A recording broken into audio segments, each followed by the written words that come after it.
नमस्कार, स्वागत है आप सभी का। आज का हमारा टॉपिक है अरब स्प्रिंग, अरब क्रांति। ठीक है, हम मिडल ईस्ट क्राइसिस पढ़ रहे थे। मिडल ईस्ट के देशों में हमने अफ़गानिस्तान पढ़ लिया है पूरा का पूरा। आज हम पढ़ेंगे कि अरब के देशों में क्या क्या दिक्कत हुई, क्या क्रांति हुई, कैसे वहाँ पे जो लोग हैं वो सरकार के खिलाफ हो गए। अब जो ये अरब कंट्रीज़ हैं इनमें मेनली डिक्टेटरशिप चलती है, तानाशाह टाइप के लोग रूल करते हैं। तो अरब जो है इसमें हमें एक देश देखना है अभी, वो है टूनिशिया। अब आप ये देखो पहले कि अरब कंट्रीज़ हैं कौन सी।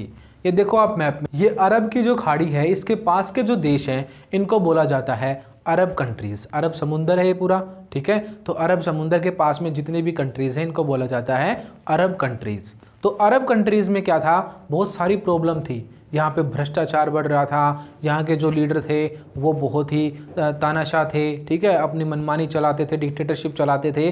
तो यहाँ के लोग बहुत परेशान थे, बहुत दुखी थे अपने लीडरों से। तो उन्होंने एक आंदोलन किया, बहुत बड़ा आंदोलन किया, और ये आंदोलन की पूरी सीरीज़ थी, एक चेन थी, ठीक है। एक देश में फैली, फिर उससे दूसरे में फैली, फिर तीसरे में फैली, ये लगभग 7, 8, 10 देशों में ये फैल गई, समझे। तो इसीलिए इसको बोल रहे हैं अरब क्रांति। क्रांति मतलब जो बहुत बड़े एरिया में बहुत बड़े तरीके से फैल जाए।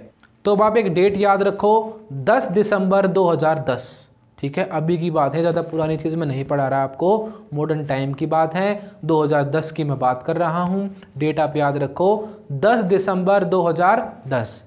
10 दिसंबर 2010 में टूनिशिया नाम के देश पे, मैप में आप देख सकते हो कहाँ पे है टूनिशिया। तो टूनिशिया नाम के देश में इस क्रांति की शुरुआत हुई। टूनिशिया में जो है राजा हुआ करते थे जिन अल अबिदीन बैन अली, ठीक है। नाम थोड़ा सा बड़ा है, आप इसको याद कर सकते हो। इसका या तो आगे से याद कर लो या लास्ट में याद कर लो, बैन अली, जिन अल अबिदीन बैन अली। या तो आप जिन अल अबिदीन याद रख लो या बैन अली याद रख लो, जो सा आपको आसान लगे वो आप याद रख लो, याद हो जाएगा। वैसे आपको ये बैन 10 एक कार्टून भी होता था, बैन ही तो नाम है, तो बैन और अली, ठीक है। तो बैन अली नाम के वहाँ पे शासक हुआ करते थे, तानाशाह। कहाँ पे? टूनिशिया में, ठीक है। वो अपनी मनमानी चलाते थे, वहाँ की सरकार बहुत करप्ट थी, ठीक है। आम लोगों का जीवन बहुत ही बेकार था, गरीब लोगों की लाइफ तो सबसे बेकार थी वहाँ पे।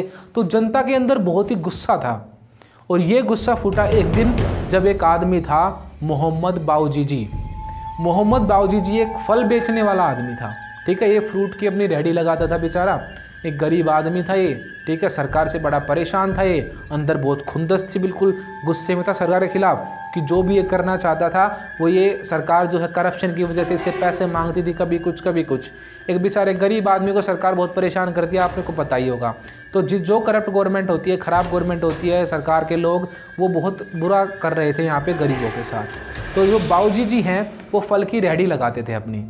तो इन्होंने परमिशन मांगी गवर्नमेंट से कि मुझे जो है मंडी जो होती है, मेन टाउन हॉल था जो टूनिशिया का, वहाँ पे फल लगाने की परमिशन दे दो। तो इन्होंने परमिशन की अर्जी डाली कहाँ पे? सरकार के पास। सरकार ने वही करप्शन, इनको परमिशन तो दी नहीं, ऊपर से जब नहीं परमिशन मिली शिकायत करने गए पुलिस के पास, पुलिस वालों ने इन्हें पीटा। और तो अब इस आदमी की बिल्कुल सेल्फ रिस्पेक्ट पे बात लग गई, दिल पे बात लग गई। ये इतना परेशान हो गया पुलिस के पीटने के बाद, इसने वहीं पे टाउन हॉल में जाके गुस्से में अपने ऊपर केरोसिन छिड़क कर आग लगा ली, ठीक है। क्या हुआ अभी तक स्टोरी में देखो। सबसे पहले परमिशन मांगी है बाऊजीजी ने। बाऊजीजी नाम याद रख लेना आप, ठीक है। इसको याद करना भी कोई मुश्किल नहीं है। बाऊजी आप बोलते तो बाऊजी, तो बाऊजी है ये, ठीक है। तो बाऊजीजी, 2 बार जी लगा देना है बस, ठीक है, ज़्यादा इज्जत देनी है बाऊजी को। तो बाऊजी जी, ठीक है। तो बाऊजीजी ने परमिशन मांगी किससे? गवर्नमेंट से। कहाँ की गवर्नमेंट से? टूनिशिया की गवर्नमेंट से, कि टाउन हॉल में मुझे रेहड़ी लगाने की परमिशन दे दो। उन्होंने परमिशन नहीं दी। अब जब ये आया वापस, इसने आके देखा कि जहाँ पे ये रेहड़ी लगाता था पहले, वहाँ पे किसी को और आदमी को रेहड़ी लगाने की परमिशन दे दी। अब ना तो टाउन हॉल में परमिशन मिली इसको, जहाँ ये पहले रेहड़ी लगाता था, अपना बेचारा रोजी रोटी कमाता था, वहाँ पे किसी दूसरे की रेहड़ी लगवा दी। तो ये और गुस्से में आ गया, फिर ये गया पुलिस के पास। अब पुलिस के पास जाने के बाद इसने रिपोर्ट करी। रिपोर्ट करने की बजाय पुलिस वालों ने इन्हें और पीटा। तो बहुत गुस्से में आकर सरकार के खिलाफ विरोध दिखाने के लिए इन्होंने टाउन हॉल में अपने ऊपर तेल छिड़क कर आग लगा ली। अब 2010 है, ये पुराना टाइम तो है नहीं कि चीज़ वायरल नहीं होगी। व्हाट्सएप है, फेसबुक है, इंटरनेट है। तो जैसे ही इन्होंने आग लगाई, इनके भाई था, एक चचेरा भाई था, चाचा का लड़का था, उसने इनकी वीडियो बना ली और ये वीडियो पूरे टूनीशिया में फैल गई। अब सड़कों पर लोग सरकार के खिलाफ उतर गए, बाऊजीजी की डेथ हो गई, सभी लोगों के हाथ में बाऊजीजी के पोस्टर थे और बाऊजीजी की मौत के विरोध में सरकार के खिलाफ बहुत बड़े लेवल पे आंदोलन हुआ टूनीशिया में, ठीक है। और टूनीशिया के जो ये थे तानाशाह, अब ये क्या करेंगे, इन्होंने बुलाई आर्मी। आंदोलन को बहुत बुरे तरीके से दबाना चाहा, पर आर्मी के लोग ही लोगों के सपोर्ट में उतर आए और जो यहाँ का ये तानाशाह शासक था, ये जो डिक्टेटरशिप था, इसको यहाँ से हटा दिया लोगों ने, ठीक है। और टूनीशिया में एक डेमोक्रेटिक सरकार बनाई। तो ये थी अरब स्प्रिंग की सबसे मेन स्टोरी। इसी से सारा अरब स्प्रिंग शुरू होता है और इसी पे ख़त्म। तो अरब स्प्रिंग की शुरुआत हुई है टूनीशिया से। तारीख आप याद रखोगे, 10 दिसंबर 2010। आदमी का नाम क्या था, बाऊजीजी, जिसने सुसाइड किया था, जिसकी वजह से रेवोल्यूशन लोगों में आग बनकर उभरा और उन्होंने अपने नेता बैन अली को बिल्कुल हटा दिया गद्दी से, उसको भगा दिया वहाँ से और डेमोक्रेटिक सरकार बनाई। तो टूनीशिया में अरब स्प्रिंग शुरू हुआ है और यहाँ की सरकार का तख्ता पलट हुआ है, यानी कि सरकार बदली है, ठीक है। तख्ता पलट का मतलब ये नहीं है कि तख्ते पे बैठा है तख्ता पलट दिया उसका। तख्ता पलट वर्ड का मतलब होता है सरकार को हटा देना, ठीक, समझ गए आप यहाँ तक। तो सबसे पहली चीज़ हमने पढ़ी टूनीशिया में। अब मैंने अभी आपको बताया कि सोशल मीडिया है आज के टाइम पे, तो सोशल मीडिया से चीज़ वायरल हुई और आसपास के देशों में भी लोग जो परेशान थे, उन देशों तक भी ये विद्रोह की बातें फैली।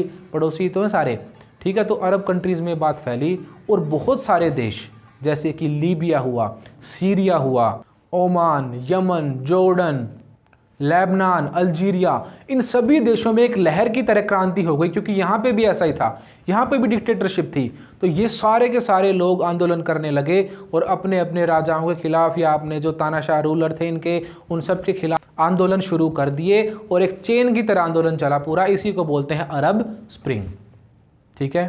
अब समझे आप अरब स्प्रिंग क्या था, ये था इसका मेन कंटेंट। अब देखो कि ये अरब स्प्रिंग जो है ये किस तरीके से शुरू होता था। जितनी भी जगह पे आंदोलन होते थे उसे करने के कुछ तरीके थे, जैसे कि ये सारे के सारे लोग जुम्मे की नमाज के बाद क्या करते थे, हमेशा आंदोलन करते थे, क्योंकि ये सारी कंट्रीज़ मुस्लिम कंट्रीज़ हैं, ठीक है। और नमाज पढ़ने के बाद ये लोग क्या करते थे, सरकार के खिलाफ आंदोलन करते थे। तो इसका तरीका है एक, आप बता सकते हो इसके काम करने का तरीका, आंदोलन कैसे शुरू हुआ, कैसे सफल हुआ, कैसे हुआ, ठीक। तो ये लोग आंदोलन करते थे जुम्मे की नमाज के बाद। दूसरी चीज़, इन लोगों ने टेक्नोलॉजी का यूज़ किया बहुत, ठीक है। सोशल मीडिया का यूज़ किया, व्हाट्सएप पे डालते थे, फेसबुक पे डालते थे, पोस्ट डालते थे, ठीक है। हर जगह पे सोशल मीडिया पे डालते थे और लोगों को बुलाते थे कि आ जाओ, वहाँ पे हड़ताल करनी है, वहाँ पे आंदोलन करना है, वहाँ पे ये करना है, वो करना है, ठीक है। तो बहुत अच्छे तरीके से सोशल मीडिया का यूज़ किया गया, इंटरनेट का यूज़ किया गया और ये आंदोलन इन्होंने सफल बनाया, ठीक। तो टूनीशिया में तो बहुत अच्छे तरीके से सफल हुआ और देशों में भी इसकी लहर गई। तो ये था हमारा अरब स्प्रिंग। अब हम आगे देखेंगे कि इससे क्या रिजल्ट निकले, ये सफल हुआ या असफल हुआ, या सिर्फ टूनीशिया में सफल हुआ या बाकी देशों में क्या हुआ। थोड़ा बहुत हमें जानना है, बाकी के बारे में ज़्यादा नहीं पढ़ना डीप में, बस थोड़ा बहुत समझना है कि कहाँ पे क्या हुआ।